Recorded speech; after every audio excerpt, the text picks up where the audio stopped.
আমন্ত্রণ ২১-এর রাতে আমাদের আজকের বিষয় এখনো কেন শঙ্কা।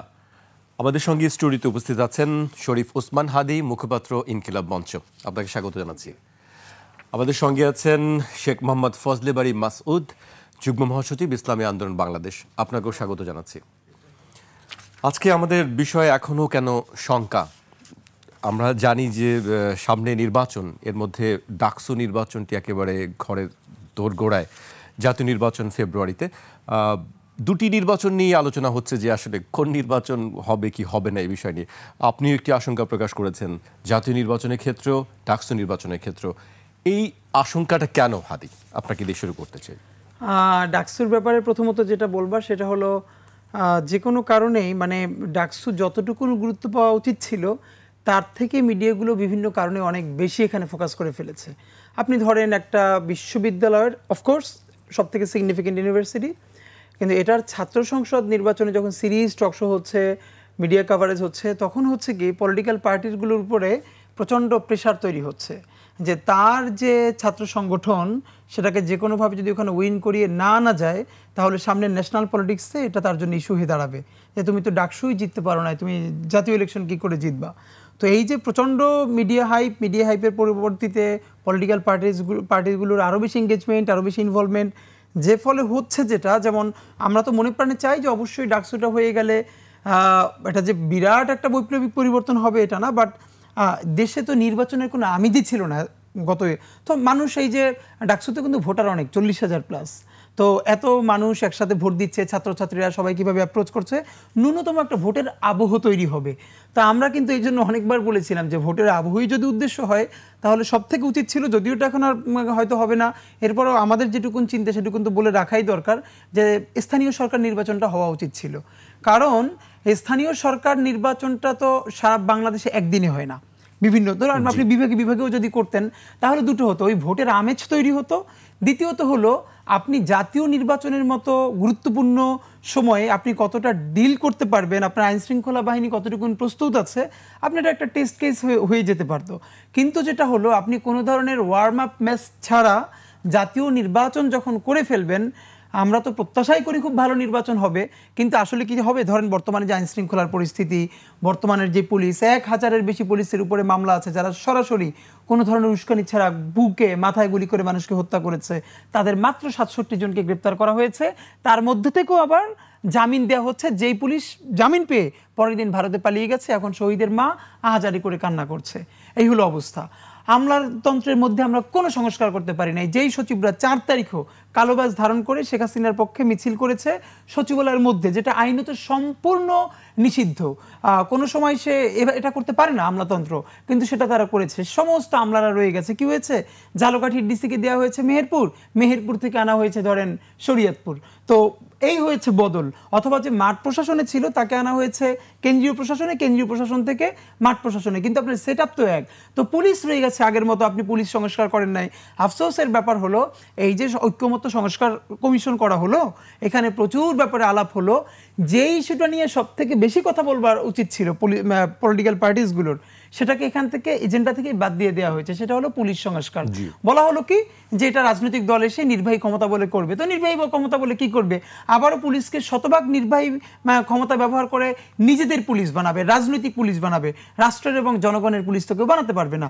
তো আমাদের কনসার্নটা হলো, ধরেন এমনও হতে পারে যে যদি কয়েকটা ছাত্র সংগঠন মিলে বুঝতে পারে যে, এই জন্য আমার প্রত্যাশাটা বলি, আমি ডাকসুতে চাই না কোনো একক প্যানেল বেশি প্রার্থী হয়ে যাক, কারণ যখনই 2-3 দিন আগে এটা বোঝা যাবে তখন হতে পারে আরও 2-3টা জোট মিলে সবাই নির্বাচনকে বয়কট ঘোষণা করলো, যে আমরা যেহেতু কেউ আসতেই পারবো না, রাদার আমরা বয়কট ঘোষণা করি, সেফ এক্সিট নেই। এর চেয়ে যদি এটুকুন করা যায় যে না, ভিপি হলো এক প্যানেলের, জিএস উঠে আসলো একজন, এজিএস উঠে আসলো একজন, এক একটা সম্পাদক এক এক জায়গা থেকে উঠে আসলো, আলাদা প্যানেল হবে কি, তাহলে একটা সামষ্টিক জায়গা তৈরি হবে, সবাই ন্যূনতম একটা কনফিডেন্স ফিল করবে। কিন্তু সেটা না হলে হবে কি, দেখা যাবে যে ওই ডাকসুকে ছাত্র সংগঠন নিজেরাই ভীষণ ইনসিকিউরিটি ফিলিং এর জায়গা থেকে সরে আসতে পারে এক। আর এইটা যদি এভাবে বাধাগ্রস্ত হয়, জাতীয় নির্বাচনেও তার ইম্প্যাক্ট পড়বে। আর জাতীয় নির্বাচন তো আমরা মনে প্রাণে চাই। দেখেন, আমরা বলেছি ফেব্রুয়ারিতে না, আপনি ডিসেম্বরে ইলেকশন দিয়ে দেবেন, মানে ইলেকশন তো হতেই হবে।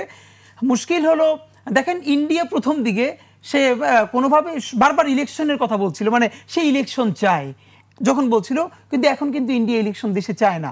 এবং আমরা প্রত্যেক এটুকুন খুব বুঝতে পারি, প্রথমে বলেছিল যে অন্তর্ভুক্তিমূলক ইলেকশন, তারপরে বলেছে যে না একটা ইলেকশন হওয়া দরকার, আমরা নির্বাচিত সরকারের সাথে ডিল করতে চাই। এখন সে কিন্তু ইলেকশন চায় না, বরং সেটা চায়, আমরা যতটুকুন বুঝি, আমাদের কাছে তো আর এজেন্সির প্রমাণ থাকে না, আমরা যেটুকুন পারসেপশন থেকে যা বোঝার সেটা হলো যে এই ইলেকশনের আগে বেশ কিছু বড় বড় ফিগার, পলিটিক্যাল ফিগার হোক, সোসাইটিতে বিভিন্ন যারা ভারতীয় আধিপত্যবাদের বিরুদ্ধে, আগ্রাসনের বিরুদ্ধে যারা কথা বলেন, তাদেরকে কোনো না কোনোভাবে গুপ্ত হত্যার শিকার হতে পারে। এইভাবে এমন একটা ক্যাওটিক সিচুয়েশন তৈরি করা যাতে দেশে নির্বাচন ভণ্ডুল হয়ে যায়, তারপরে বিভিন্ন ধরনের অস্থিরতা তৈরি হয়। সেই অস্থিরতার সুযোগে এখানে আবার একটা নতুন করে আধিপত্যবাদের সেই যে পুনর্বাসন, টার্গেট কিলিং এর আশঙ্কা করছেন? অফকোর্স করছি, এবং আমি তো গতকালকে বলেছিও যে আমাকে বিভিন্ন গুরুত্বপূর্ণ জায়গা থেকে বেশ কিছুদিন ধরেই, বাট গত 2-3 দিনে সিগনিফিকেন্ট কিছু জায়গা থেকে উদ্বেগ প্রকাশ করা হয়েছে। ব্যারিস্টার ফুয়াদ ভাই এবং আমাদের দুজনের কথা বলা হয়েছে যে আমরা হয়তো অনেকের ফার্স্ট টার্গেট, সুতরাং আমাদের ক্ষেত্রে বলা হয়েছে যাতে আমরা খুবই সিকিউরিটি মেনটেন করে চলি। তো ব্যাপার হলো, দেখেন আমরা তো কাজ করি মানুষের সাথে, এখন আমি সিকিউরিটি মেনটেন করতে গিয়ে যদি আমার কাজ বন্ধ করে ফেলি, তাহলে আমার 100 বছর বাঁচার মানে কি? আমি যেই লড়াইটা করতে চাই, এই লড়াইয়ের জন্য বেঁচে থাকাও তো জরুরি নিশ্চয়ই, কিন্তু এখন বেঁচে থাকার জন্য যদি আমি এত বেশি প্রোটোকল নিয়ে চলতে শুরু করি, তাহলে আমি যদি সেই কাজটাই না করতে পারি, তাহলে 100 বছর বেঁচে থাকার তো মানে নাই। এই জন্য আমি বলি যে ধরেন অনেকে তারেক রহমান সাহেবের ব্যাপারেও এই নিরাপত্তাহীনতার কিন্তু কনসার্ন আছে নিশ্চয়ই, যে ওনাই অনেকের টার্গেট কিলিংয়ের শিকার হতে পারেন। বরং আমি আপনার মাধ্যমে তারেক রহমান সাহেবকে বলতে চাই, দেখেন দুনিয়া সব একদিকে, আর আপনার মনে রাখতে হবে আপনি কার সন্তান। আপনি শহীদ প্রেসিডেন্ট জিয়াউর রহমানের এবং বেগম খালেদা জিয়ার সন্তান। ধরেন আপনার তো আলহামদুলিল্লাহ একটা বয়স হয়েছে, আপনি ইউথ পাড়িয়েছেন, আপনি বাংলাদেশে আসার পর কেউ যদি আপনাকে হত্যাও করে, আপনি কি মনে করেন আপনি 100 বছর বাঁচবেন? 100 বছর তো মানুষ সুস্থ বাঁচতে পারে না, কিছু কাজ করতে পারে না। তা আপনার এই মৃত্যুর মধ্য দিয়ে যদি আপনার দেশ বেঁচে চায়, আপনার দেশ তুমুল প্রতিরোধ গড়ে তোলে, চূড়ান্ত স্বাধীনতা অর্জন করতে পারে, আপনার মৃত্যুই তো আপনাকে অমর করে রাখবে। সেটা না করে আপনি যদি ভয় পান, আপনি আসতে না করেন, আপনি আপনাকে এজেন্সি আরো বিভিন্ন যারা ভয় দেখাচ্ছে, আপনি সমস্ত ভয়কে উপেক্ষা করে আপনি দেশে আসেন না, আপনি জনতার হন, বেঁচে থাকলেও জনতার থাকবেন। আর যদি মরে যান, আপনাকে দেশের মানুষ ভালোবাসবে। কারণ তাকে মনে করিয়ে দিতে চাই, শহীদ প্রেসিডেন্ট জিয়াউর রহমান যখন স্বাধীনতা ঘোষণা করেছেন, অনেকে হয়তো বিএনপিরও জানে না, তখন তার বয়স 32। আজকে আমি খুব ওই সময়টা রিলেট করতে পারছি, আমার বয়স এখন 32। যে 32 বছরের একজন মানুষ স্বাধীনতার ঘোষণা করলো। বেগম জিয়া যখন বিধবা হয়েছেন তখন তার বয়স 32। আমি ভাবি যে অনেকে বলেছেন আমাদের যারা সিনিয়র, যে বেগম জিয়ার মতো সুন্দর মানে ভদ্রমহিলা ওই আমলে খুব কম ছিল। এরকম স্ত্রী রেখে শহীদ প্রেসিডেন্ট জিয়াউর রহমান 32 বছরে স্বাধীনতার ঘোষণা দিয়েছেন। মারা গেছেন কত বছর বয়সে? মনে হয় 46 বছরের। তো আপনারাও তো গণ অভ্যুত্থানের, হ্যাঁ, তো আমরা এই জন্যই যে শহীদ প্রেসিডেন্টের মৃত্যুর পর তার যে জানাজা, দ্বিতীয়ত বাংলাদেশে এরকম ইভেন্ট কি আর হয়েছে? দল মত নির্বিশেষে তার জানাজা আজ পর্যন্ত মানুষ তার জন্য কেঁদে কেঁদে দোয়া করে। তো আমার মনে হয় বেঁচে থাকাটাই সার্থকতা না, সার্থকতাটা হলো জাতির জন্য, দেশের জন্য কিছু করে যেতে পারা। জি হাদি, আপনার কাছে আবারও আসবো। আমি এই পর্যায়ে শেখ ফজলেবাড়ি মাসুদের কাছে আসতে চাই। মাসুদ ভাই, যে কথাগুলি বলছিলেন হাদি, যে আইন শৃঙ্খলা পরিস্থিতির একটি বিষয় আছে, ইস্যু আছে, সেই ক্ষেত্রে আসলে কি যে নির্বাচন নিয়ে আশঙ্কা, দুই ক্ষেত্রেই আশঙ্কার কথা বলেছেন, আপনি কিভাবে দেখেন আসলে এই আশঙ্কার জায়গাটা কেন, এবং এই আশঙ্কা থেকে আসলে মুক্তি মেলার উপায় কি? ধন্যবাদ আপনাকে, হাদি ভাইকেও ধন্যবাদ, যারা দেখছেন শুনছেন সকলকে ধন্যবাদ। আসলে হাদি ভাই যথার্থ বলেছেন যে বাংলাদেশে নির্বাচন নিয়ে যেটা শঙ্কা, আপনি শুরু যেটা দিয়ে করেছেন, এটা শঙ্কাটা এদেশের অমূলক নয়, প্রত্যেকটা মানুষের মধ্যেই শঙ্কা আছে। আমার তো মনে হয় আমাদের প্রধান উপদেষ্টার কাছেও এটা শঙ্কা আছে বলেই সে বিভিন্ন রাজনৈতিক দলকে ডাকছে যে নির্বাচন কিভাবে করবে। তো এই শঙ্কা যে আছে, এই শঙ্কাটা দূর করার দায়িত্ব কিন্তু ছিল উপদেষ্টা মণ্ডলীর। এখানে তাদের চূড়ান্তভাবে ব্যর্থতা, যে তারা জনগণের মধ্যে সে আস্থাটা তৈরি করতে পারে নাই। একটা নির্বাচন হবে, একটা বছর চলে গেল, তারা যে একটা সুন্দর নির্বাচন করবে, মানুষ ডক্টর ইউনূস সাহেব যেভাবে বলছেন যে একটি ঈদের দিনের যেরকম আনন্দ, এরকম আনন্দমুখর পরিবেশে মানুষ ভোট দিবে, এই যে কথাটা বলেছেন তিনি, তো এই বলাটার মধ্যেই কেবল সীমাবদ্ধতা আমি দেখছি। এদেশের মানুষের মধ্যে নির্বাচনের যেই আগ্রহ, উৎসাহ, উদ্দীপনা, দীর্ঘদিন নির্বাচনে ভোট দিতে না পারার কারণে তাদের মধ্যে একটা আগ্রহ আছে ঠিক, কিন্তু সেই পরিবেশের ন্যূনতম তৈরি হয়েছে বলে আমিও মনে করি না। এই বিষয়গুলো আপনি সম্প্রতি প্রধান উপদেষ্টার সঙ্গে মিটিংয়ে ছিলেন, এই বিষয়গুলো কি তাকে অ্যাড্রেস করা হয়েছে? আপনাকে বলেছেন প্রধান উপদেষ্টার যেটা বৈশিষ্ট্য, এটা আমরা সকলেই জানি, উনি খুব ভদ্র মানুষ। উনি যাদেরকে নিয়ে উনি ডাকেন, উনি সব শুরুতে একটা উদ্বোধনী বক্তব্য দেন সাধারণত, এরপরে যারা আমরা থাকি তার বক্তব্য আমরা যা যা দেই উনি সব শোনেন খুব চমৎকারভাবে। শ্রোতা হিসাবে খুবই ভালো উনি সব শোনেন। শোনার পরে এরপরে হয়তো শেষে একটা সমাপনী একটা ছোট্ট একটা বক্তব্য দেন। কিন্তু ওনার যেটা আমি দেখলাম যে এই যে বক্তব্যগুলি শুনলেন, যে পয়েন্টগুলি আমরা আলোচনা করলাম, এর উপরে যে ব্রিফ করা, এর উপরে যে কিছু বলা, এটা তিনি বলেন না সাধারণত। আমি যে কয়েকবার গিয়েছি এটা আমরা দেখতে পাইনি। তো ফলে যারা যাই আমরা তাদের সাথে তার সাথে বসি, তো সেক্ষেত্রে আমাদের একটা বড় একটা আপত্তির জায়গা থেকে যায় যে কেন আমরা যে প্রসঙ্গগুলি আনলাম এগুলির উপরে তো উনি কিছু বলবেন, ভালো মন্দ হা না এগুলি কিছুই বলেন। উনি নিজেও নোট করেন, ওনার পিএসটাও নোট করেন, কিন্তু উনি শেষে বলে দেন যে এগুলি আমরা বসবো, আলোচনা করব ইত্যাদি, এভাবে বলেন। তো যাই হোক, যেটা মূল বিষয় সেটা হলো যে এই শঙ্কার জায়গাটা কিন্তু দূর করতে পারিনি। কেন? আমরা দেখছি যে হাদি ভাই যেভাবে বললেন, প্রশাসনের আগে যা যা সেট ছিল তাই আছে। ওই যে শুধু রংপুরের ডিসিকে দিনাজপুর দিল, দিনাজপুরেরটাকে রংপুর দিল, এটাতে তো হবে না। এরপরে সচিবালয় বলেন, সব জায়গাতেই কিন্তু আগের সেট আপই আছে। তো সেজন্য আমরাও বলেছি যে ওনারা আরও কিছু পদক্ষেপ নিতে পারতেন, সেগুলি ওনারা নেননি। এরপরে আমরা বলেছি পিআরের কথা তো আমরা বলেই যাচ্ছি, সেটাও এখনও সেইভাবে সরকার আলোচনায় নিয়েছে বলে আমাদের কাছে মনে হয় না। এরপরে ধরেন আমরা চেয়েছিলাম স্থানীয় নির্বাচনটা আগে করেন, আমরা দেখি সে নির্বাচনটাও হলো না। কোনো একটা রাজনৈতিক দলের ব্যাপক বিরোধিতা এখানে আছে, সেটাকে হয়তো প্রাধান্য দিচ্ছে সরকার, সেটা হচ্ছে তারা করলো না। এখন সামনে ডাকসু আছে, ডাকসুকে কেন্দ্র করে ডাকসু ভালো হলে সারা দেশে নির্বাচন ভালো হবে, ডাকসু খারাপ হলে সারা দেশ খারাপ হবে, এটা তো কল্পনা, এটা চিন্তাও করা যায় না। ডাকসু হলো সামান্য একটা জায়গায় 40,000 ভোটার, যেটা একটা নির্বাচনী এলাকায় এর চাইতে আরও অনেক গুণ বেশি ভোটার। তো সেজন্য আমরা মনে করি এখনও সেই সংখ্যাটা রয়ে গেছে, এবং সংখ্যাটা আমরা তো এদেশের আমরা মনে করি যারা আছি যে আমরা তো জানি একটা ভালো নির্বাচন করতে হলে কি কি করা দরকার। সরকার নিশ্চয়ই এর চেয়ে আরও ভালো জানার কথা, কিন্তু সে কিছুই করেন। আমরা ইতিমধ্যে জানলাম প্রধান নির্বাচন কমিশনার সম্ভবত এরকম একটা মন্তব্যও করেছেন যে আমার এখানে যে কজন কমিশনার আছে এরা সকলেই হলো আওয়ামী লীগের 3টা নির্বাচন করার অভিজ্ঞতা তাদের আছে, এর আগের কোনো নির্বাচন করার অভিজ্ঞতাও তাদের নেই। তাহলে এই নির্বাচন কমিশন দিয়ে আপনি তো করতে পারবেন বেশি থেকে বেশি আওয়ামী লীগের রাতের ভোট কীভাবে, দিনের ভোট কীভাবে রাতে করতে হয়, সেই ক্যাটাগরি নির্বাচন করতে পারবেন। ভালো নির্বাচন এরা করতে পারবে বলে তো আমাদের কাছেও মনে হয় না, এবং সেই প্ল্যানও নাই, সেই প্রোগ্রামও আমরা দেখছি না।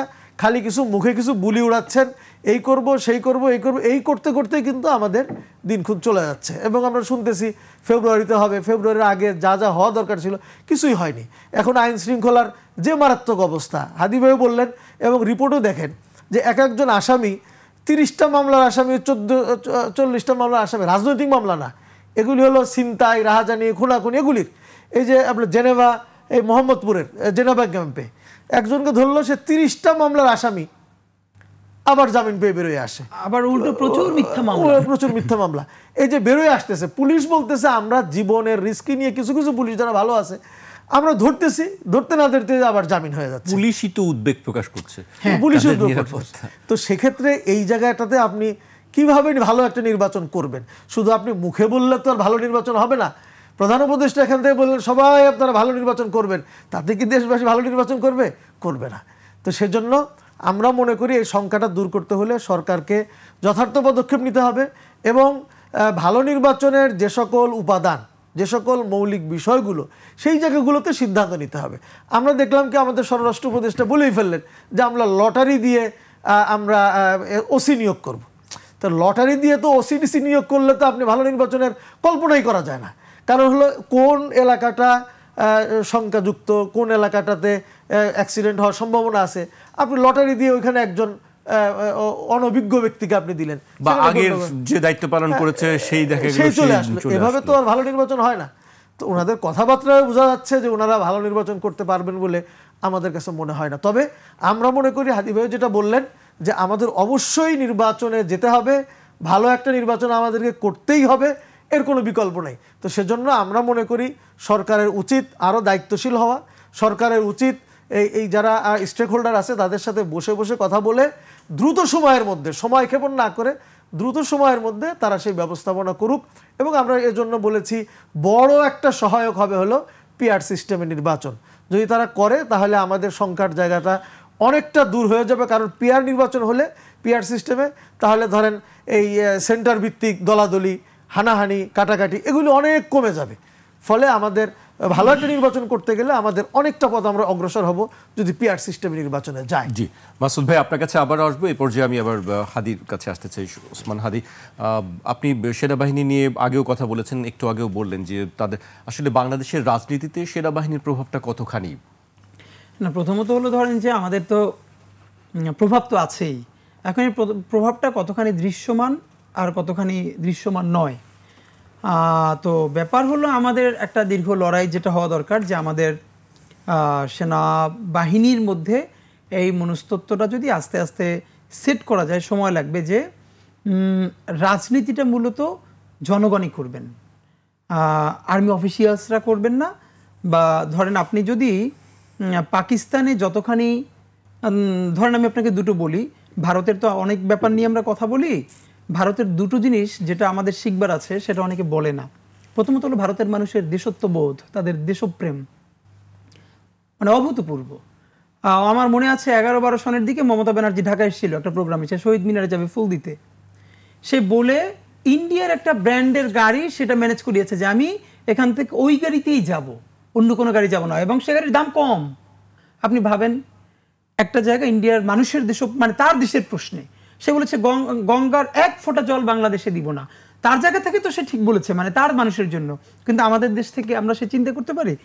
আর একটা হলো ইন্ডিয়ার শত ঝামেলার মধ্যেও তার ইনস্টিটিউশনগুলো একটু একটু গ্রো করেছে, যে জন্য মোদি পপুলিস্ট পলিটিক্স করে সে ভোট বাগাতে পারছে, কিন্তু সে কিন্তু দিনের ভোট রাতে করতে পারছে না। এইটা কিন্তু খেয়াল করবার। পাশে পাকিস্তানের সমস্যাটা দেখেন, একটা গভর্নমেন্ট, একটা ইলেক্টেড গভর্নমেন্ট সে তার পুরো টেনিউরটা শেষ করতে পারছে না। এখন সেনাবাহিনী হস্তক্ষেপ করলে একটা দেশের ইমেজ কিভাবে দাঁড়ায় সেটা তো আমরা পাকিস্তান থেকেই দেখতে পারি। পাকিস্তান যে সেনাবাহিনী এত বেশি হস্তক্ষেপ করছে, তাতে কি পাকিস্তানের পলিটিক্স বা অন্যান্য কিছু আসলে ভালো হয়েছে? ভালো তো হয় নাই। তা আমাদের এখানে যেটা সেনাবাহিনীর সাথে, ক্যান্টনমেন্টগুলোর সাথে সিভিলিয়ানদের একটা দুর্দান্ত ভালোবাসার সম্পর্ক গড়ে তোলা দরকার।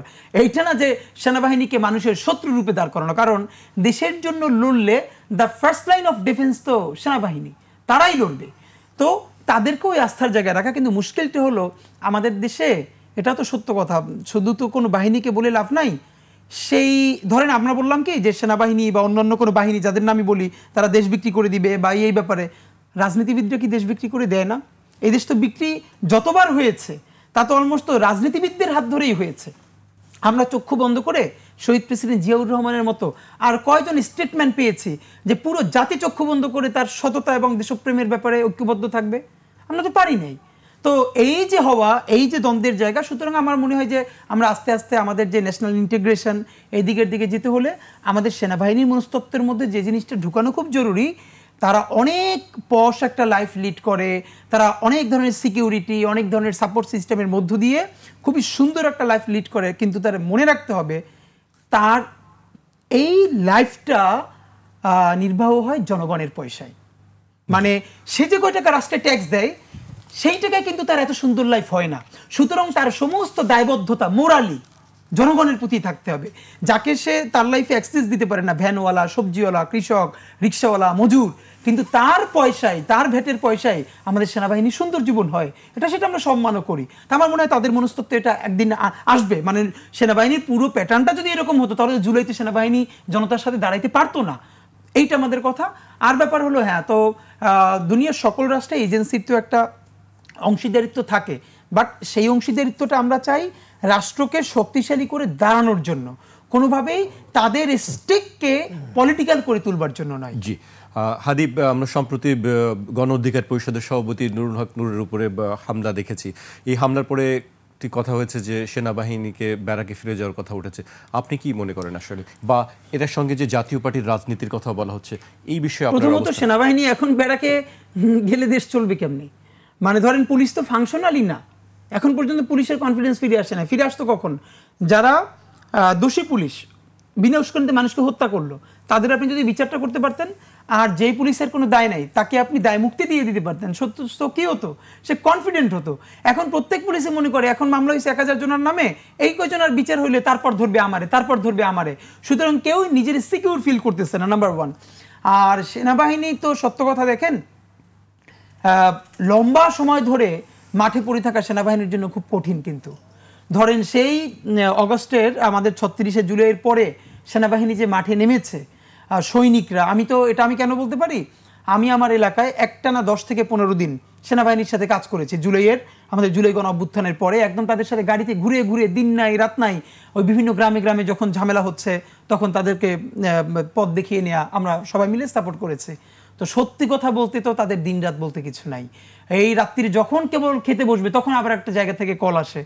তো সেক্ষেত্রে এই যারা বিভিন্ন জায়গায় আছে তারা তো প্রচন্ড সাপোর্ট করেছে বলেই আজকে ন্যূনতম, এখন তো বাংলাদেশ মেসাকার হয়ে যাওয়ার কথা, কিন্তু যারা যে টাকা, সেই টাকার যদি মাত্র 10% সন্ত্রাসী কর্মকাণ্ডে বিনিয়োগ হয়, আপনি ভাবেন দেশ কি হয়ে যেতে পারে। কিন্তু আর্মি তো সাপোর্ট করেছে। হ্যাঁ, এরপর আমরা যে প্রশ্ন তুলি যে তার যে ম্যাজিস্ট্রেসি পাওয়ার, সেই ম্যাজিস্ট্রেসি পাওয়ার আমরা সব জায়গায় শতভাগ দেখতে পাই না, এইটা আমাদের আক্ষেপের জায়গা। এ নিয়ে আমরা কথা বলবোই, কিন্তু সে যে কষ্টটা করছে এটাও তো আমাদেরকে বলতে পারতে হবে।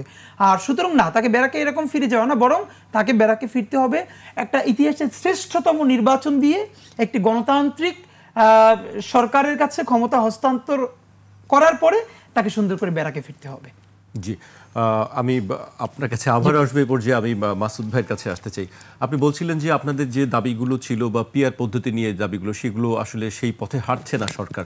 তাহলে আপনাদের যে ইসলামিক একটি জোট, আমি বলবো না, আপনারা বলছেন যে সমঝোতা হয়েছে, আপনাদের অবস্থানটা এখন কি হবে আসলে? না, আমরা তো কি বলে পিআরের জন্য, পিআরটা চাচ্ছি তো কিসের জন্য সেটা আমরা সকলেই জানি। কেউ কেউ ক্রিটিসাইজ করে কিছু কথা বলেন, আমরা ওটাকে ইগনোর করি এবং সম্মানের সাথে ইগনোর করি। আমরা মূলত পিআরটা চাচ্ছি হলো দেশের জনগণের কল্যাণের জন্য, এবং আমরা বিগত 53 বছর 54 বছর যে সিস্টেমে নির্বাচন করলাম, এই নির্বাচনের মাধ্যমে আমরা দেশের জন্য খুব ভালো কিছু করতে পারিনি। এবং একটা ইতিহাস আছে, আমরা প্রত্যেকটা নির্বাচনের আগেই আমাদেরকে ক্ষমতাসীন দলকে নামানোর জন্য অসংখ্য মানুষের জীবন দিতে হয়, এবং আবার যখন ক্ষমতায় কেউ আসলো, আসার পরে এক বছর যেতে না যেতেই ওয়াকআউট শুরু হয়ে গেল, ব্যাস এই সরকারি দল বিরোধী দলের মধ্যে আন্দোলন আবার শুরু হয়ে গেল, আবার তাকে 5 বছরের মধ্যে নামানোর জন্য আবার আন্দোলন সংগ্রাম শুরু হয়ে যায়। একটা সুন্দর প্রক্রিয়ায় আসা যাওয়া সেটা আর হয় না। জনগণের অধিকারের চাইতে বেশি তাদের অবস্থান থাকে হলো একেবারে গ্রামের কি বলে আপনার গণ টয়লেটের কে দায়িত্বশীল হবে, এটাও এমপি সাহেবকে নির্ধারণ করে দিতে হয়। এরপরে বাজার কমিটি, হাট কমিটি সব চলে A to Z, তার কনস্টিটিউশনের মধ্যে, তার নির্বাচনী এরিয়ার মধ্যে সব তাকে মেনটেন করতে হয়। এগুলিই তার কাজ। তার যে মূল কাজ রাষ্ট্রের অর্থনীতি, রাষ্ট্রের সমাজনীতি, রাষ্ট্রের স্বরাষ্ট্রনীতি, পররাষ্ট্রনীতি, রাষ্ট্রের অর্থনীতি, এগুলি নিয়ে চিন্তা করার তার সময় কই? সে সময়ই তো তার নাই। সে সারাদিন এগুলি এই টয়লেট কমিটি, বাথরুম কমিটি, অমুক কমিটি, সমুক কমিটি, সমস্ত স্কুল কমিটি, সব কমিটি নিয়ে এসে ব্যস্ত।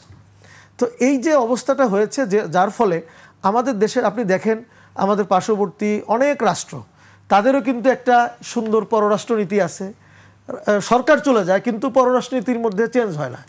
তাদের কি বলে অর্থনীতির মধ্যে বাজেট আগের সিস্টেম আছে, পরের যারা আসেন তারা এটা কন্টিনিউ করে। এই যে একটা বিভিন্ন রাষ্ট্রের সাথে তাদের সম্পর্ক, এটাও একটা কন্টিনিউয়াস প্রসেস চলে। কিন্তু আমাদের দেশে এমন অবস্থা যে এখানে কোনো ভালো কোনো নীতি গড়ে ওঠে নাই। যে জন্য আমরা চেয়েছি যে যারা এমপি হবেন তাদের যে কাজ আইন প্রণয়ন করা, রাষ্ট্রকে নিয়ে রাষ্ট্রকে সামনের দিকে এগিয়ে নেওয়ার জন্য চিন্তাভাবনা করা, তারা এটা করুক।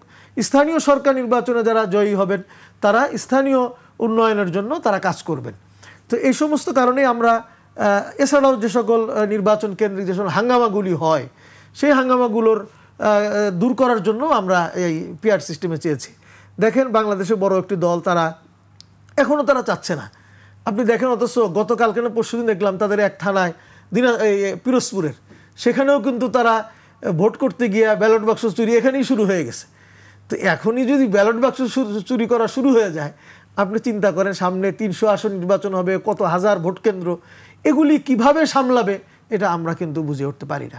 তো আমরা চেয়েছিলাম বা আমরা এখনও চাচ্ছি যে যদি পিআর সিস্টেম নির্বাচন হয় তাহলে এই জায়গাগুলো থেকে জাতি বাঁচবে এবং আগামী দিনে এবং আরও সুন্দর প্রক্রিয়া হলো যখন পিআর সিস্টেম নির্বাচন হবে এদেশের প্রত্যেকটা দলের বা অধিকাংশ দলেরই সদস্য তখন সংসদে থাকবে, তাদের মূল কথাগুলি সংসদে বলতে পারবে, সংসদে ডিবেট হবে, তাই না? বাইরের আন্দোলনের চাইতে ওখানে যখন ডিবেট হবে, যুক্তি কথাবার্তা হবে, সেখানেই সুন্দরভাবে সমাধান হবে, দেশের কল্যাণ হবে। কিন্তু সেটা একটা দুই দল তারা এটা বুঝতে চাচ্ছে না। তো সেজন্য আমরা মনে করি যে পিআর সিস্টেম নির্বাচনের জন্য এটা দেশের কল্যাণ, জনগণের কল্যাণ এবং আমরা যে অবস্থা ছিলাম এখান থেকে বেরিয়ে আসার জন্য একান্ত জরুরি। এজন্য আমরা শেষ সময় পর্যন্ত আমরা লড়ে যাব, বলে যাব, আন্দোলন করে যাব ইনশাআল্লাহ। জি, এ পর্যায়ে আমাকে একটি বিরতিতে যেতে হচ্ছে। দর্শক, একটি বিরতি নিচ্ছি, বিরতির পর আবারও ফিরবে 21-এর রাতে, আমাদের সঙ্গেই থাকুন।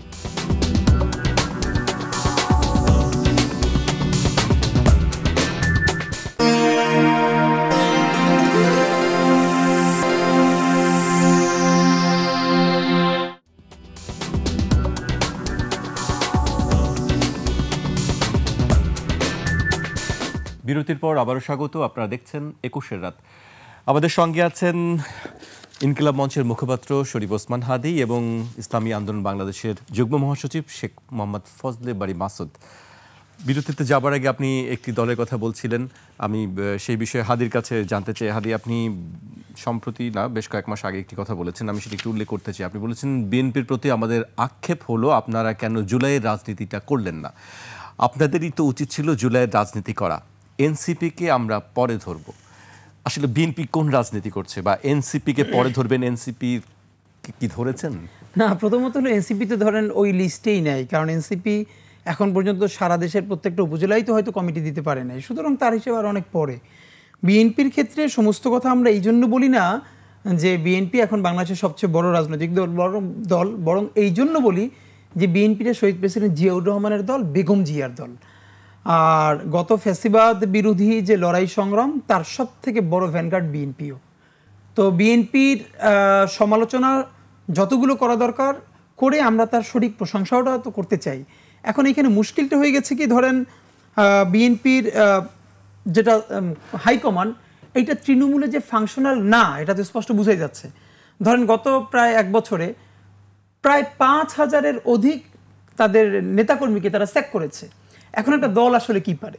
দল তো আর কাউরে আদালতে দিতে পারে না বা জেলে দিতে পারে না, বরং বিএনপি সম্ভবত এটাও শুরু করেছে, অনেকে পরামর্শ দিয়েছে যে যাকে স্যাক করা হবে তাকে যাতে আইনানুগ ব্যবস্থা পর্যন্ত নেওয়া হয় সেই ব্যাপারে দল একটা পর্যবেক্ষণ করবে।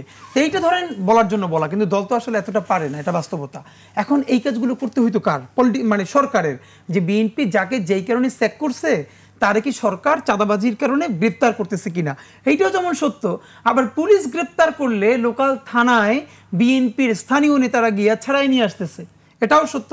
মানে আমাদের হয়েছে এমন যে আপনারা মধ্যবর্তী লাইন নেওয়া খুব কঠিন। আমরা খুবই মধ্যবর্তী একটা জায়গায় থাকার চেষ্টা করি, তো কেউ ডানে ধরে টানে, কেউ বামে ধরে টানে, তো কিন্তু মাঝখান দাঁড়াই থাকা খুব কঠিন।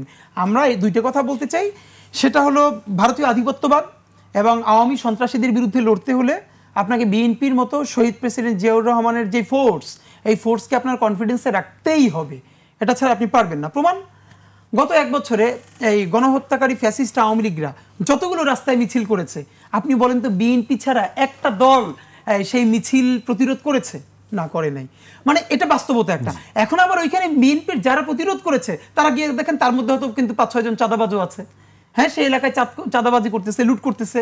এই মানে দুটো সত্য, এই দুটো সত্যের কোনটাকে আমরা উপেক্ষা করতে পারি? এখন আমাদের বিএনপির সাথে নেগোসিয়েশনটা কি দরকার? সেটা হলো বিএনপি যতক্ষণ ভারতীয় আধিপত্যবাদের বিরুদ্ধে থাকবে এবং সে যতক্ষণ জুলাইয়ের স্পিরিটের কাছাকাছি থাকবে ততক্ষণ তাকে এক হাত শক্ত করে ধরে রাখতে হবে, তাকে পলিটিক্স থেকে কর্নার হতে দেওয়া যাবে না।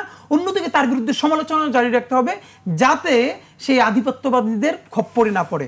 ইতিমধ্যে আমরা দেখতে পাচ্ছি বিএনপির একটা গ্রুপ, আপনারাও খেয়াল করবেন, শহীদ প্রেসিডেন্ট জিয়াউর রহমানের দলকে যারা তারা যে বাংলাদেশি এবং একটা সংখ্যাগরিষ্ঠ মুসলমান এখানে আছেন, এই চরিত্র নিয়ে যাদের হীনমন্যতা নাই, সেই দলটাকে প্রচণ্ড ইসলামোফোবিক করবার চেষ্টা হচ্ছে।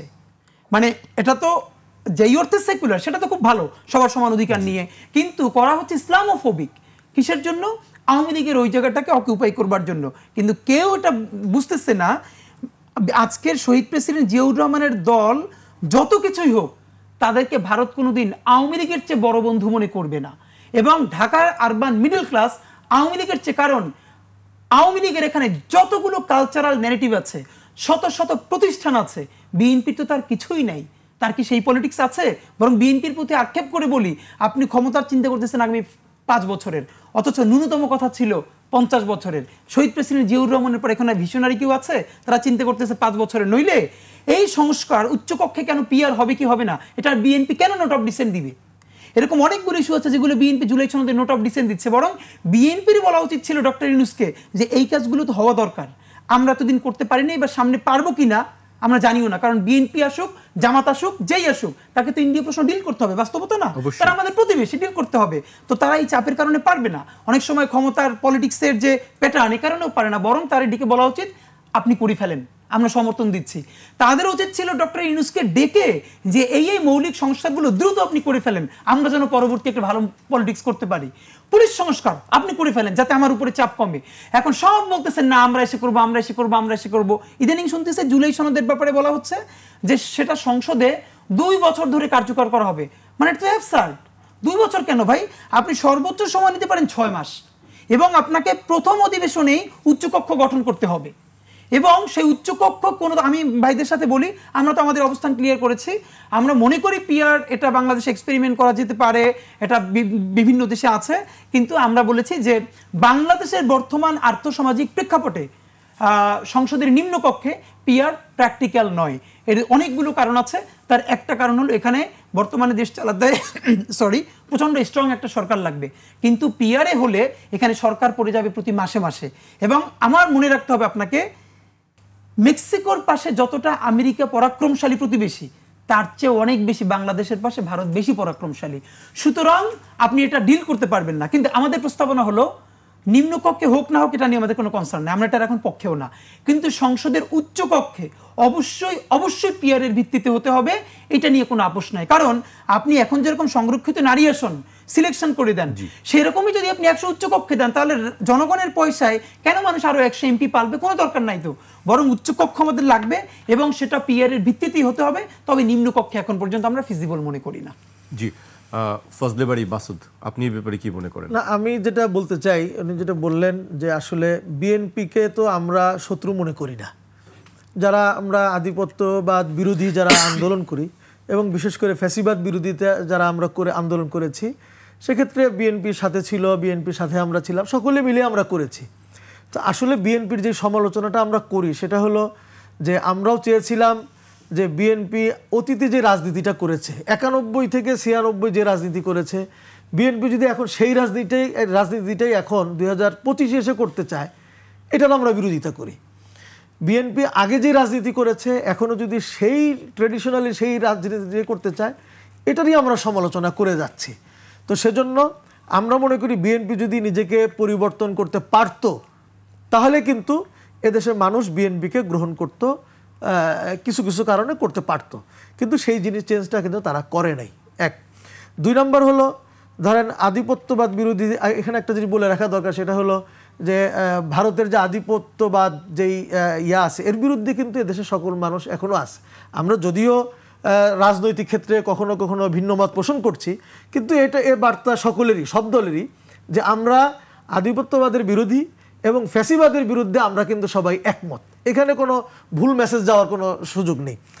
আর একটা হলো ভাই, যেটা বললেন পিআর হলে সরকার পড়ে যাবে, যেটা আশঙ্কা করতেছেন, এটা আশঙ্কা থাকতেই পারে। কিন্তু বাস্তবতা হলো আমরা তো জানি, আমরা এসব বিষয়ে পড়াশোনা করেছি, স্টাডি করেছি।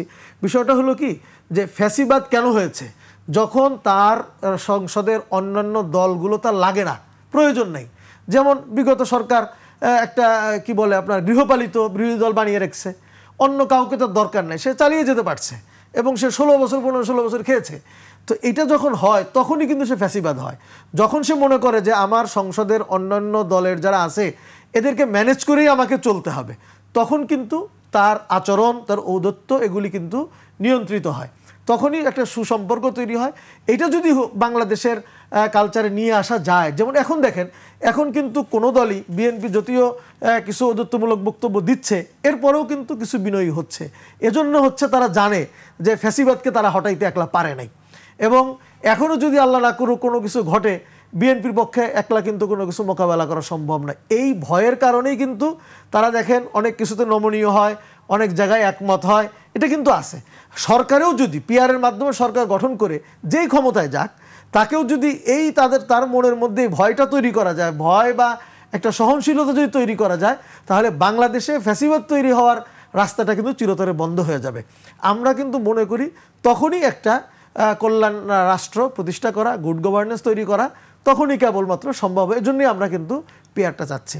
এবং দেখেন, আসলে আমাদের দুঃখ জায়গাটা হলো বাংলাদেশে এটা মুসলিম প্রধান দেশ। এই মুসলিম প্রধান দেশ হওয়ার পরেও আমরা কিন্তু আমাদের শাসন প্রক্রিয়া, আমাদের আইন প্রক্রিয়া সবই কিন্তু ব্রিটিশদের থেকে আমরা নিয়েছি, সেই প্রক্রিয়াতেই আমরা চলছি। ফলে কি হচ্ছে, আমাদের দেশের আসলে মুসলমানদের যে ইতিহাস ঐতিহ্য, সেই হিসাবে আমাদের দেশটাতে যত অর্থনৈতিক যে ডেভেলপ হওয়ার কথা ছিল, আমাদের যে শান্তি নিরাপত্তা থাকার কথা সেই জায়গায় যেতে পারিনি। এখানে ইসলাম ফোবিয়া যেটা আছে, আমাদেরকে তো এই যে দেখেন শরিয়া আইনের কথা বললেই তো মানুষ ভয় পায়, অথচ শরিয়া আইন নিয়ে যে প্রশ্ন করতেছে সেই প্রত্যেক দিন শরিয়া আইন ফলো করছে। শরিয়া আইনটা কি? আমি যে নামাজ পড়ি এটাও শরিয়া আইন, আমি যে রোজা রাখি এটাও শরিয়া আইন, আমি যে টুপি পড়েছি এটাও শরিয়া আইন, আমি যে হজ করতেছি এটাও শরিয়া আইন। কিন্তু শরিয়া আইন শুনলেই মনে করে হাত কাটা। আরে হাত কাটা তো এটা শরিয়া আইনের একটা পার্ট, এটা ফৌজদারি একটা অংশ, আইনের একটা অংশ, একটা পেনাল কোডের একটা অংশ। শরিয়া আইন শুনলেই ভয় পায়। অথচ শরিয়া আইনটা কে দিয়েছে? শরিয়া আইন দিয়েছেন আল্লাহ তাআলা, যিনি আপনাকে আমাকে সৃষ্টি করেছেন, তিনি শরিয়া আইন দিয়েছেন। এবং শরিয়া আইন আমরা সকলেই কিন্তু ফলো করছি, মুসলিমরা প্রত্যেকে এটার উপরে প্র্যাকটিসিং মধ্যে আছে। তো আমরা, আল্লাহ পাক বলছেন কোরআনের মধ্যে আসছে, আফা হুকমাল জাহিলিয়াতি ইয়াবগুন ওয়া মান আহসানু মিনাল্লাহি হুকমান লিকাওমি ইউকিনুন। তোমরা কি জাহেল সমাজের যে আইন সেটা কি তোমরা কি প্রত্যাশা করো? না, বরঞ্চ আল্লাহ পাক বলছেন ওয়া মান আহসানু মিনাল্লাহি হুকমান লিকাওমি ইউকিনুন, আল্লাহর চাইতে তোমাদেরকে ভালো আইন প্রণেতা আর কে হইতে পারে? তো কাজেই সেই আইনটা যদি আমরা সেভাবে যদি আমরা তো সেটাকে যদি আমরা তো ফলো করছি, আমরা যদি সেটাকে যদি আরও বেশি প্র্যাকটিসিংয়ে নিতে পারতাম, তাহলে কিন্তু আমাদের দেশটা আরও বেশি ভালো হতো। আমি আপনাকে ছোট্ট একটা তথ্য দিই, দেখবেন আপনাকে শরিয়া আইন বললেই বলবে কি যে আপনারা কি সবার হাত কেটে ফেলবেন? আরে হাত কাটার কথাটা আপনি কেন বলেন? আপনি ইতিহাস খুঁজে দেখেন, রাসূলুল্লাহ সাল্লাল্লাহু আলাইহি ওয়াসাল্লাম মদিনায় যে 10 বছর ইসলামী রাষ্ট্র ব্যবস্থা করেছেন, সেই 10 বছর রাষ্ট্র ব্যবস্থায় ইতিহাসে পাওয়া যায় 30 লক্ষ বর্গ কিলোমিটারে তিনি রাজত্ব করেছেন। 30 লক্ষ, যা কিনা আমাদের বাংলাদেশের 20-22টা বাংলাদেশের মতো। এই বৃহৎ একটা অঞ্চলে 10 বছর তিনি রাজত্ব করেছেন। ইতিহাস বলে এই পুরা সময়টাতে একজন ব্যক্তির মাত্র হাত কাটতে হয়েছিল চুরির অপরাধে। বলে কারণটা কি? ব্যাপার আছে, অভাবী চোর আর স্বভাবী চোর। হ্যাঁ, স্বভাবী চোর। আমি আপনাকে শেষ করে দিই, এক লাইনে বলে দিই যে এই যে মাত্র 10 বছরে একটা লোকের হাত কাটতে হয়েছে, কারণটা কি? কারণটা কি জানেন? ইসলামের যে রাষ্ট্র ব্যবস্থা, এটার সবচেয়ে মজার বিষয় হলো যে রাষ্ট্র ব্যবস্থার মধ্যে মানুষের অধিকারগুলো এমনভাবে প্রতিষ্ঠিত হবে, আপনি চুরি করতে হয় এটা আপনাকে কল্পনাই আসবে না। এখন আমাদের দেশ গত 16 বছর বা আগের থেকেই আমরা চুরি করে অভ্যস্ত। চুরি না করলে আমরা মনে করি, একটা মহিলা, একটা পুরুষ তার মেয়েকে বিবাহ দিবে, জামাই খুঁজ করতে গেলে কি বলে কি তার মাসিক বেতন কত? বলে মাসিক বেতন 20,000, কিন্তু উপরই আছে 1 লক্ষ। তার মানে তখন জামাই খুব পারফেক্ট। তা আসলে এটা আমাদের ট্রেডিশন হয়ে গেছে। কিন্তু ইসলামী রাষ্ট্র ব্যবস্থায় এমনভাবে মানুষের অধিকার প্রতিষ্ঠা হয় যেখানে আপনার মানুষকে চুরি করার চিন্তাও করতে পারে না। এক লোক বলতেছে, হুজুর আমি যদি বেহেশতে যাই আমি কি বিড়ি খেতে পারবো? তুমি বলে হ্যাঁ তুমি বিড়ি খেতে পারবা। তো উনি খুব খুশি হয়ে গেছে। তা আসলে কি বেহেশতে বিড়ি দিবে? বলে বিড়ি তো দিবে না। বলে কারণ কি, জান্নাতে গেলে তোমার জন্য এত ভালো খাবার থাকবে তুমি বিড়ির কথা কল্পনাও করতে পারবে না। তো ইসলামী রাষ্ট্র ব্যবস্থা হলো এরকম, মানুষের অধিকার শতভাগ প্রতিষ্ঠিত হয়ে যায়, যেখানে চুরি, ছিনতাই, ডাকাতি অটোমেটিক্যালি মানুষ ওটার কল্পনাও করতে পারে না। তো সেজন্য আমরা ইসলামী আন্দোলন বাংলাদেশ বলতে চাই যে আমাদের এই 90-92 ভাগ মুসলমানের এই বাংলাদেশটাকে আমরা যদি সৎ নেতৃত্বের মাধ্যমে যদি আমরা পরিচালনা করতে পারতাম ভালো মানুষগুলোর মাধ্যমে, তাহলেই আমাদের দেশটা এগিয়ে যেত। কিন্তু সে ভালো মানুষ আসার ক্ষেত্রে আমাদের যে ব্রিটিশ প্রবর্তিত, ব্রিটিশদের রেখে যাওয়া যে নির্বাচন ব্যবস্থা, এটার কারণে আমাদের সংসদে আজে বাজে লোক যাচ্ছে। ভালো মানুষগুলো এখানে এই কালো টাকা না থাকার কারণে, পেশি শক্তি না থাকার কারণে তারা যেতে পারছে না। এজন্যই আমরা বলছি পিআর হলে ভালো মানুষগুলো সংসদে যেতে পারবে। আপনার বক্তব্য পরিষ্কার। আমরা হাদির কাছে আসতে চাই এবার। জাতীয় পার্টি সহ 14 দলকে নিষিদ্ধের আলটিমেটাম দিয়েছে আজকে জুলাই ঐক্য। জাতীয় পার্টিকে নিষিদ্ধ করার বিষয়ে মানে আপনার কি বক্তব্য আসলে? না, প্রথমত হলো ঠিক যেই কারণে আওয়ামী লীগ নিষিদ্ধ হয়েছে এই কারণে জাতীয় পার্টি নয় কেন? ধরেন জাতীয় পার্টির আজকে শামীম পাটোয়ারি সাহেব দেখি যে ভালো কথা বলবার চেষ্টা করছেন, বলছেন যে বিএনপির উপরে নির্ভর করছে যে জাতীয় পার্টি রক্ষার, মানে উনি লিটারালি উনি ভালো পলিটিশিয়ান। এই অর্থে পলিটিশিয়ান, উনি হাসিনার ফ্যাসিবাদের আমলের সমস্ত সুযোগ সুবিধা গ্রহণ করেছে কিন্তু গায়ে কাদা মাখান নাই। কিন্তু উনি বোঝেন না যে এই সোসাইটিতে এমন ছেলেমেয়েও আছে এটুকুন ধরে ফেলবার যে অনেক ইবলিসের মধ্যে যার চেহারাটা ফেরেস্তা রূপী মনে হয় আসলে সেও ইবলিসেরই ফেরেস্তা ভার্সন, সে ফেরেস্তা না। পুরো আনকনটেস্টেড, কোনো বিনা ভোটের নির্বাচন, তারপরে দিনের ভোট রাতে ব্যালট ভরে সেইটা করতে যে মানুষকে এমন কোনো অত্যাচার নাই করা হয় নাই, সেই পার্লামেন্টে উনি এবং ওনার দল ছিলেন কিনা নাম্বার 1। যদি আওয়ামী লীগ ফ্যাসিবাদ করে থাকে, সবাই তো বলছে, তাহলে সেই ফ্যাসিবাদের পক্ষে সব থেকে বড় মত উৎপাদন করেছে কারা এবং কোন দল? যদি জাতীয় পার্টি সংসদে বিনা ভোটের এমপি না হতো তাহলে কি হাসিনার পক্ষে সরকার পক্ষে সম্ভব হতো এইটা ন্যূনতম পোট্রে করা যে না এখানে আমার সাথে আরো একটা বড় দল আছে? তো তারা তার সাথে ইলেকশন করেছে, বিনা ভোটে এমপি হয়েছে, শুধু তাই না মন্ত্রী হয়েছে। রওশন এরশাদ আসলে প্রধান বিরোধী দলীয় নেত্রী নাকি দলীয় নেত্রী তাও বলতে পারছে না, উভয়টাই তিনি ছিলেন। আবার তারা এটা নিয়ে মজা করে বলছেন হ্যাঁ আমরা ওইসব সংসদ চাই না যারা শুধু বিরোধিতা করবে, আমরা এখন বন্ধু বান্ধব মিলে একটা ক্লাব। যাক, বাংলাদেশের আপনাকে বলে রাখি সাউথ এশিয়ার সব থেকে এক্সপেন্সিভ পার্লামেন্ট বাংলাদেশের সংসদ, আর যার প্রতি মিনিটে খরচ যে কোনো সাউথ এশিয়ার যে কোনো পার্লামেন্টের চেয়ে বেশি।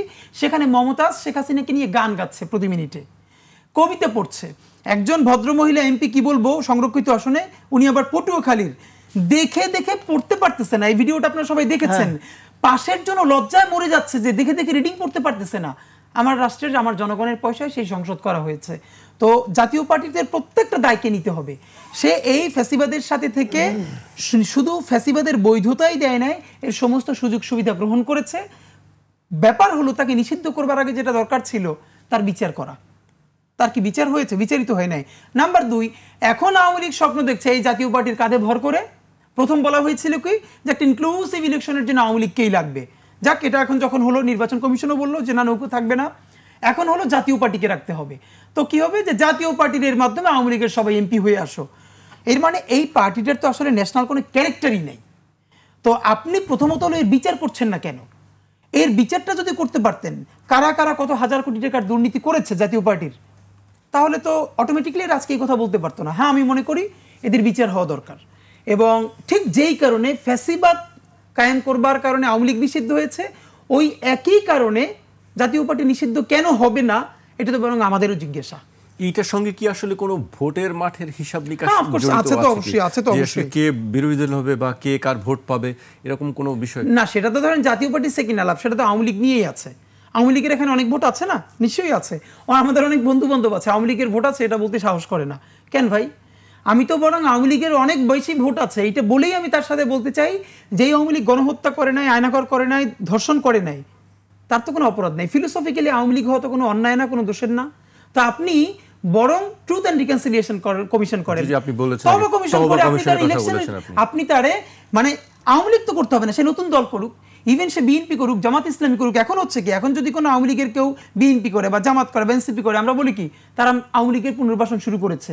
তো আওয়ামী লীগের যারা গণহত্যাগুলো করেছে আপনি যদি তার বিচারটা করে ফেলতে পারেন, এর মানে কি এই বিচারের বাইরে যারা আছে তারা গণহত্যা করে নাই, ওকে, তাদের সাথে আমরা রিকনসিলিয়েশন করি এবং সে যে নতুন দল করুক অথবা পুরনো কোনো দলে যাক, কোনো সমস্যা নাই। তো আমরা জাতি গঠন প্রক্রিয়ায় ঠিক মুক্তিযুদ্ধর মতো মহান একটা ঐতিহাসিক ঘটনাকে যেভাবে আওয়ামী লীগ এবং ভারত মিলে জনতার হাত থেকে কেড়ে নিয়ে কুক্ষিগত করেছে, আমরা জুলাই তো কাউকে কুক্ষিগত করতে দিব না। এই জুলাইকে এখন কি করা হচ্ছে? ৭১-এর বিপরীতে দাঁড় করানো হচ্ছে। অথচ এই জুলাই হলো ৭১-এর ধারাবাহিকতা। যেই ৭১-এ জান গেছে জনগণের, মুজিব বাহিনীর আমাকে বলেন তো মুজিব বাহিনীর কে কে যুদ্ধ করেছে?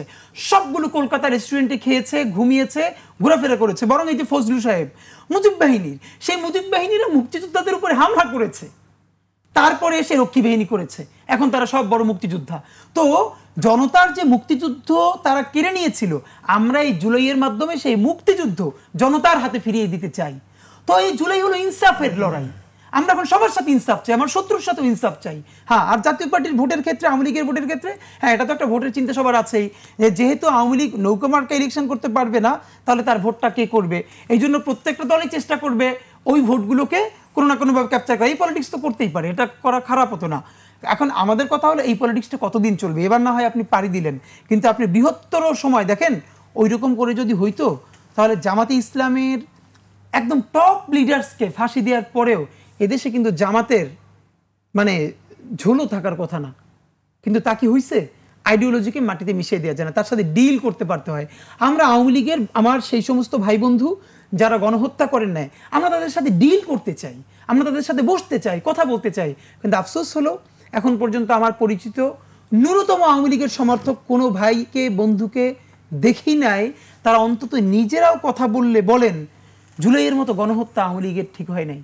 তারা বলেন, এখনো তারা অনেকে মনে করেন এটা ছাত্ররা ছাত্রদেরকে মেরে হাসিনাকে ফাঁসানো হয়েছে। এই মনস্তত্ব নিয়ে আমরা লড়াই কেমনে করব? আমাদের বিরাট লড়াই করতে হবে, বিরাট। জি হাদি, আমরা আপনার কাছে আবার আসবো। আমি মাসুদ ভাইয়ের কাছে আসছি। মাসুদ ভাই, আপনাদের অবস্থান তো একই জাতীয় পার্টির ব্যাপারে, নাকি কোনো চিন্তা করছেন ভোটের? অবশ্যই জাতীয় পার্টির তো আসলে এমন একটা দল, তার আসলে নিজস্ব কোনো ভিত্তি আছে বলে আমার মনে হয় না। তারপরেও জাতীয় পার্টির মতো দলের যে জিএম কাদের সাহেব, উনি ভারত থেকে এসে যেভাবে কথা বলেছেন, এরপরেও ওই সময় ওনার বিচার হওয়া উচিত ছিল। এসে বললেন যে অনেক আলোচনা হয়েছে ভারতে, সব কথা বলতে পারো, ভারত বলতে বললে বলবো, তাছাড়া বলা যাবে না। তো এই কথা আসলে উনি কি আসলে সামান্যতম জ্ঞান বুদ্ধি থাকলেও বলতে পারেন না? আপনার সাথে আমি কাইন্ডলি একটু অ্যাড করি, ওনার মতো বুদ্ধিমান মানুষ পৃথিবীতে খুব কম। উনি এটা খুব হিসাব করেই বলেছে, বরং জনগণকে এই মেসেজটা দিতে চাইছে যেখানে ভারতীয় আধিপত্যবাদ কতটা পাওয়ারফুল, এইটা তার মধ্য দিয়েও একটা প্রকাশ ঘটাইছে। উনি এত বোকা হলে ধরেন এই হাজার হাজার কোটি টাকা ডিল তো করতো না। এবং সে হয়তো বুঝাইতে চাইছে যে বাংলা, ভারতের আধিপত্যটা মানে শক্তিটা কত, এবং আমিও সেই শক্তির সহযোগী, কাজে আমারও অনেক শক্তি আছে, এটাও হয়তো সে দেখাইতে পারে। সেটাই তো যাই হোক, এরকম ব্যক্তির ওই সময় আসলে বিচার হওয়া দরকার ছিল। তো বিচার তো তখন ফ্যাসিবাদ হাসিনা করবেই না, তার সহযোগী, এখন অন্তত হওয়া দরকার। তো যারা বাংলাদেশে বসে কলকাতায় বৃষ্টি হলে বাংলাদেশে ছাতি ধরে, তো এ জাতীয় মানুষকে বিচারের আওতায় অবশ্যই আনা দরকার। যারা দেশের খায়, দেশের চলে, দেশের লালিত পালিত, এ দেশে বসে তুমি বাজার করতেছো, এ দেশের মানুষের টাকায় থেকে তুমি চান্দা তুলে চলতেছো, দেশ চালাইতেছো, মানে দেশে তুমি থাকতেছো, ঘুরতে ফিরতেছো, এই দেশে বসে তুমি ভারতের দালালি করবা, এটা আসলে বরদাস্ত করা যায় না। সামান্যতম দেশপ্রেম যার মধ্যে আছে সেটা বরদাস্ত করতে পারে না, আমাদের কাছেও আমরা এটা বরদাস্ত করতে পারি না, সেজন্য এটা করা দরকার। আর আওয়ামী লীগের যেটা হাদি ভাই বললেন যে আসলে আওয়ামী লীগের আসলেই প্র্যাকটিক্যালি আমিও দেখেছি আওয়ামী লীগের যারা আওয়ামী লীগ করে একেবারে ছোট পাতি নেতাও ছিল, এদের কারোর মধ্যেই কিন্তু কোনো আফসোস নাই, রিকনসিলিয়েশন যে করবে এদেরকে, এদের মধ্যে কোনো ধরনের অনুশোচনা নাই। তো এখন অনুশোচনা থাকলেই না মানুষ তওবার জন্য, তো প্রথম শর্তই হলো আপনার মধ্যে অনুশোচনা থাকতে হবে। তওবার যে 3টা শর্ত, প্রথম সেটাই যদি না থাকে তাহলে তো হবে না। তো সেজন্য তাদেরও আত্ম উপলব্ধিতে আসা দরকার যে আসলে তারাও তো এদেশের মানুষ, আমরাও চাই যে তারাও ফিরে আসুক, আর আল্লাহর কাছে তো ফিরে আসলে সবই মাফ হয়ে যায়। আমরা চাই যে তারাও বুঝুক যে এই প্রিয় মাতৃভূমি আমাদের, এদেশকে গঠন করতে হবে, এদেশের পক্ষে কাজ করতে হবে, অতীতে যা করেছি ভুল করেছি ভবিষ্যতে করব না, এভাবে তারা যে ডিক্লেয়ার দিয়ে যদি ফিরে আসে তাহলে এটা ভালো হয় এবং আমাদের দেশটাকে নিয়ে আমরা সামনের দিকে এগিয়ে যেতে পারি। জি, আমি শেষ করব হাদিকে দিয়ে একটি মন্তব্য জানতে চাই হাদির কাছ থেকে। প্রেস সচিব শফিকুল আলম সম্প্রতি ফেসবুকে দেখ স্ট্যাটাসে লিখেছেন, ওসমান শরীফ হাদির মধ্যে যেন শহীদ নূর হোসেনের পুনর্জন্ম দেখতে পাই, তাদের চেহারার মিল বিস্ময়কর, শুধু পার্থক্য হাদি অনেক উচ্চকিত, নূর হোসেন উচ্চকিত না। আপনি এই বক্তব্যকে কি মনে হয়, আপনাকে কতটা আলোড়িত করে বক্তব্য? প্রথমত হলো এমনি শফিক ভাইকে আমরা মানে উনি প্রধান উপদেষ্টার প্রেস সচিব এই জন্য না, ওনার ব্যক্তিত্ববোধ, ওনার জানাশোনা এবং ওনার প্রফেশনালিজমে ওনার যে ডেডিকেশন, এই জন্য আমরা অনেক আগে থেকে ওনাকে শ্রদ্ধা করি, ভালোবাসি এটা। আর এই পোস্টটা দেওয়ার পরে অনেকে আমাকে পাঠানোর পরে আমি খেয়াল করেছি, কিন্তু আমি একটু অবাকই হয়েছি, কারণ শফিক ভাইয়ের সাথে 8-9 মাস আগে একটা প্রোগ্রামে ঢাকা বিশ্ববিদ্যালয়ে আমার দেখা হয়েছিল, তখন আমরা একই সাথে স্টেজ শেয়ার করেছিলাম, এরপর আমার কোনোদিন দেখাও হয় নাই। আর আপনি তো জানেনই যে আজ পর্যন্ত সরকারের কোনো স্টেকেই আমাদের কোনো সাথে একসময় চাও খাওয়া হয় না, খুবই স্বাভাবিক ব্যাপার, কারোর সাথে আলাপও হয় না। তো এরপর উনি যেহেতু এটা অ্যাড্রেস করেছেন, আমি মনে করি এটা আমার জন্য না, বরং আমার মতো যেই জুলাইয়ের জবান এবং জুলাইয়ের যে জনতা যারা দেশের পক্ষে, স্বাধীনতার সার্বভৌমত্বের পক্ষে, যে কোনো আগ্রাসন দখলদারিত্বের বিপক্ষে কথা বলেন, আমি মনে করি সমস্ত তরুণের জন্য এটা ছোট্ট একটা ট্রিবিউট। স্পেশালি আমাদের ইনকিলাব মঞ্চের যে ভাই বোনেরা গত একটা বছর ধরে জীবন বাজি রেখে লড়াই করছেন দেশের স্বাধীনতা সার্বভৌমত্বের পক্ষে, তাদের জন্য ছোট্ট একটা ট্রিবিউট। কিন্তু আমি বরং মনে করি যে আমাদের এরকম অনেক অনেক ওসমান হাদি লাগবে, অনেক নূর হোসেন লাগবে। একটা ইনকিলাব মঞ্চ হবে না, আমাদের শত শত ইনকিলাব মঞ্চ লাগবে, মানে শত ফুল ফুটতে দাও। আমি আজকে মরে যেতে পারি, তাহলে কি আমাদের আন্দোলন বন্ধ হয়ে যাবে? আমি বলেছি যে কেয়ামত না হওয়া পর্যন্ত বাংলাদেশ নামক জমিনটা যতদিন থাকবে, অতদিন আমাদের প্রতিবেশীরা আমাদের উপরে দখলদারিত্ব বজায় রাখবে, আর ঠিক তার বিপরীতে কাউকে না কাউকে লড়াইটা জারিও রাখতে হবে।